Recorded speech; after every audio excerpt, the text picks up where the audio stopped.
Kanyo to dhie counties ni riwruok mar jotije piny owacho kaunti ma Migori orwako report mar jotich ma otim kod piny owacho mar kaunti no mayango ni nitiere ng'ikruok e listi mar jogo ma ondiki gi kaunti mawuoyeno. Kata kamano gikwayo mondo mi kik ti marach gi report no e mayo jotich ratiro margi. Ripota marwa ma Migori Juma miwa ler mar wachni. Tarik 4 mar dwe ni gavana ma Migori Chilayako ne oyudo report mayango jotich e kaunti ni ma Migori. Report ni ne ochwalne riwruogno mar Institute of Human Resource Management mane piny owacho mar kaunti ma Migori ne omiyo rak. Bang' yudo report ni, gavana ne okete e lwet jatend migawono mar jotich e kaunti ma Migori Caleb Pondi. Moko kuom gigo ma report ni ne oyango en ni kuom jotije ma kojolo duto e kaunti ma Migori maromo 134 ma bende osudo kayudo osara ka kuom piny owacho mar kaunti ma Migori mana jotije maromo 420 kende eminyalo yangi. We have 1,034 casuals, but the data that we also receive is that it could also be 420 something.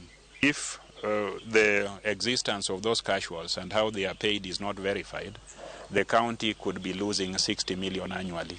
Lepono be jatend migawono mar jotich osewacho ni koro dhi kete tim koro skelo penjo mopogore opogore ka kuom riwruogno mar jotich e kaunti ma Migori. Ik jatich moro luor ni sirikal ma koro kawo telo sani manyocha osechako tich ni ng'iyo ni ng'ato idhi gole tich samoro kaluwore ni kata nyocha okoringo yo makare. Ma kik luoro ni bed gi jotich, wabro luwo sheria ni wawacho ne jotichwa mondo kik giluor, gin well protected nikech August worker ok nyal bedo e county government unless ni public service board ong'eyo nikech public service board gin employer.